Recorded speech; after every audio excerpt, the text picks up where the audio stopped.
Assalamualaikum warahmatullahi wabarakatuh. Waalaikumsalam warahmatullahi wabarakatuh. Selamat pagi dan salam sejahtera. Bagaimana kabarnya pagi ini? Baik. Sehat semua? Sehat. Alhamdulillah. Ya. Jadi sebelum kita mulai pembelajaran pagi hari ini, mari kita berdoa agar apa yang kalian dapatkan dapat terserap dengan baik ya. Ketua kelas minta tolong pimpin doa terlebih dahulu. Teman, sebelum kita belajar, mari kita berdoa sesuai keyakinan Islam.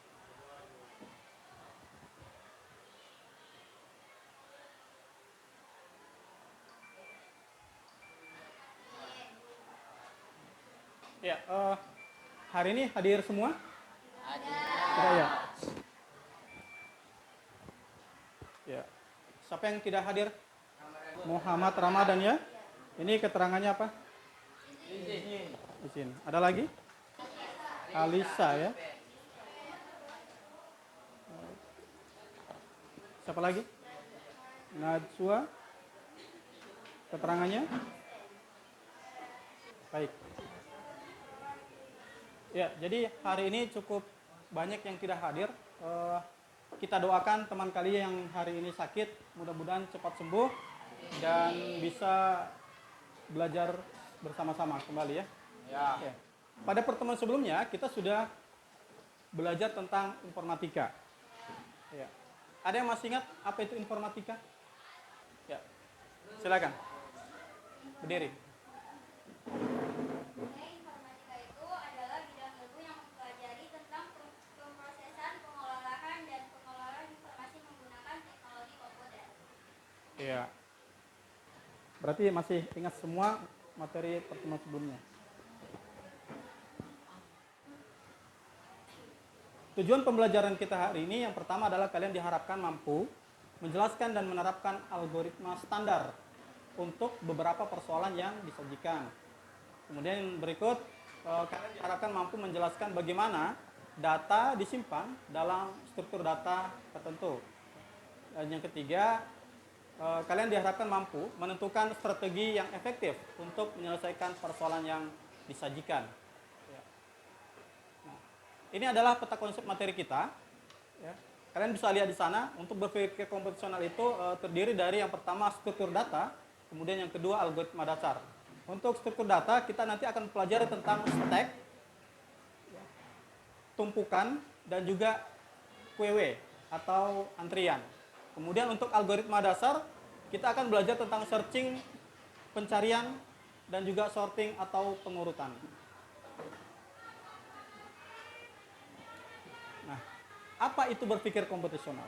Nah, pernahkah kalian mendapatkan suatu masalah dalam keseharian? Nah ya. Nah, apakah kalian bisa menyelesaikan? Bagaimana caranya supaya masalah yang kalian hadapi itu bisa selesai? Ya? Cari solusi. Jadi mencari solusinya ya. Nah, jadi yang kalian gunakan tadi itu adalah bagian daripada berpikir komputasional. Berpikir komputasional adalah pendekatan pemecahan masalah yang melibatkan teknik dan konsep dari ilmu komputer. Materi tentang berpikir komputasional itu kalian diibaratkan sebagai komputer yang nantinya mampu menyelesaikan masalah dengan menerapkan beberapa teknik. Di dalam berpikir komputasional terdapat 4 fondasi berpikir komputasional. Ya. Ini yang nantinya digunakan pada saat kalian menyelesaikan persoalan atau memecahkan masalah. Ya. Yang pertama ada abstraksi. Ini mengabaikan masalah lain dan fokus kepada masalah utama. Ya. Kemudian ada algoritma. Algoritma itu digunakan untuk menuliskan ya otomasi atau solusi. Jadi algoritma ini bisa dikatakan juga sebagai langkah-langkah atau tahapan. Kemudian ada dekomposisi. Ini adalah pemecahan masalah menjadi bagian kecil. Jadi kalau misalnya ada beberapa masalah atau misalnya ada satu masalah itu kita pisah-pisah, kita pilah-pilah. Kemudian yang terakhir ada pengenalan pola. Pengenalan pola ini digunakan untuk mengidentifikasi daripada masalah yang ditemukan. Hari ini kita akan belajar ya, tentang berpikir komputasional. Penerapannya itu menggunakan bahasa program Python. Ya. Nah, sebelum kita praktik bagaimana menerapkan ke dalam program bahasa Python, maka yang perlu kalian pahami adalah tentang konsep berpikir komputasional dengan pemrograman Python. Nah, proyeknya atau masalahnya adalah tentang bagaimana menghitung luas persegi panjang. Ya. Jadi di dalam belajar matematika kalian kan pernah ya bagaimana menghitung luas persegi panjang. Ya, nah sekarang kita akan menyelesaikan satu proyek, satu masalah ya, yaitu menghitung luas persegi panjang dengan konsep berpikir komputasional dan penerapannya adalah menggunakan bahasa pemrograman Python. Nah, ada 3 hal yang diperlukan sebelum kita menyelesaikan menggunakan bahasa program. Yang pertama adalah pseudokode. Apa itu pseudokode? Jadi pseudokode adalah sebuah metode atau konsep atau rancangan. Ya. Nah, jadi psikokode ini adalah sebuah metode yang menggunakan bahasa manusia. Jadi biasanya kalau kalian ingin membuat sesuatu itu kan dikonsep dulu. Nah, sama halnya dengan pseudokode. Jadi ini adalah sebuah konsep menggunakan bahasa manusia. Kemudian yang kedua adalah flowchart atau bagan alur. Jadi setelah kita menggunakan pseudokode, selanjutnya adalah kita buatkan flowchart-nya atau bagan alur. Dan yang ketiga adalah coding. Setelah langkah pertama dan kedua kita sudah buat, selanjutnya kita terapkan ke bahasa programan ya, menggunakan bahasa Python. Ya. Yang nantinya kalian akan melihat hasil dari sebuah masalah menghitung luas persegi panjang. Ya. Kita melangkah ke konsep berpikir komputasional pertama, yaitu pseudokode. Yang bagaimana itu? Nah, ini adalah contoh pseudokode untuk menghitung luas persegi panjang. Ya, tahapannya adalah yang pertama mulai. Kemudian masukkan ukuran panjang.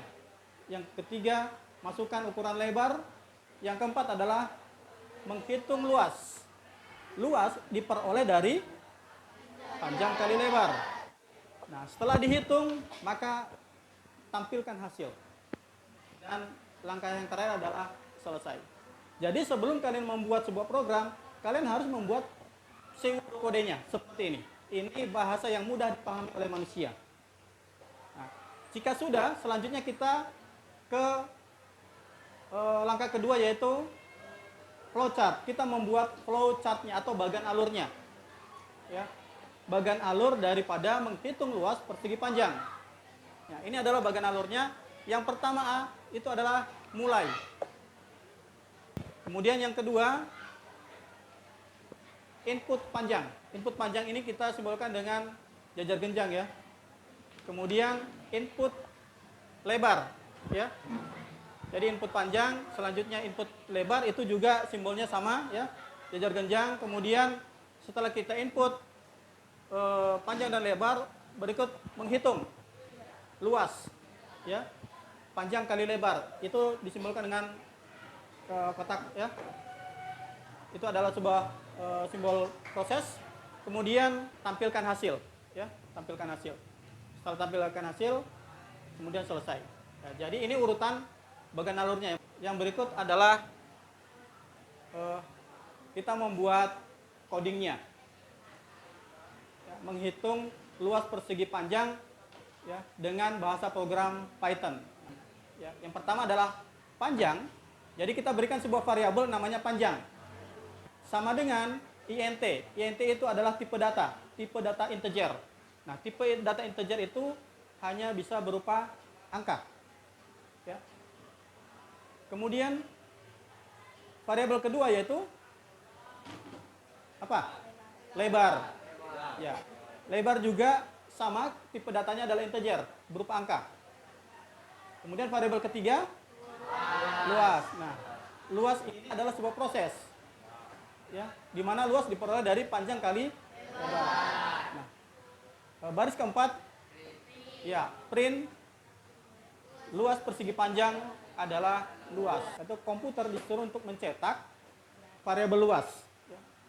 Nah, variabel luas tadi kan sama dengan panjang kali lebar. Jadi nanti di baris keempat, print luas persegi panjang adalah luas, itu akan ditampilkan hasilnya. Seperti itu. Bisa ya?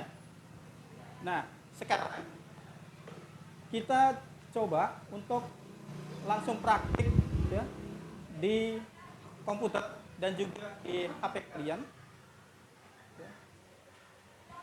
Ya. Silakan buka platform Google Colab. Sudah semua ya? Ya. Selanjutnya perhatikan di tampilan layar. Ya. Jadi di bagian atas sini, ya, ini ada kode, ada teks.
Satu kata berpikir komputasional. Asik. Satu kata berpikir komputasional. Keren. Keren. Satu kata berpikir komputasional. Efektif. Efektif. Satu kata berpikir komputasional. Mantap. Mantap.